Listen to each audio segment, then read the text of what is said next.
જામનગર મનપાના નવા mayor Monica વ્યાસ બન્યા। Deputy mayor તરીકે આશિષ ડેરની પસંદગી થઈ। સ્ટેન્ડિંગ ચેરમેન તરીકે ધીરેન મોનાણીની પસંદગી થઈ।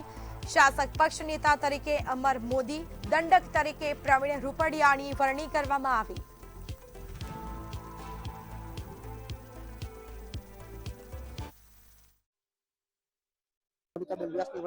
બેન, ખાસ કરીને અત્યારે પાર્ટીએ તમારી ઉપર જવાબદારી સોંપેલી છે। આજે જામનગરના પ્રથમ નાગરિક તરીકે તમારી નિમણૂક થઈ છે।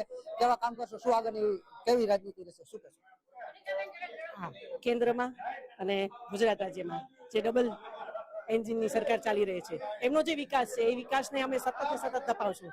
જામનગર હરિયાળું બને, જામનગરનો વિકાસ કેમ થાય એ ટીમ વર્ક કરી અમે જામનગરનું લોકોના કયા કામને વધારે પ્રાયોરિટી દેવામાં આવશે? પ્રાયોરિટીમાં તો જામનગરમાં ખાસ જોવું તો રોડ, રસ્તા અને ગટર સફાઈ, એ જે કામો છે એને ખાસ પ્રાયોરિટી આપવામાં આવશે।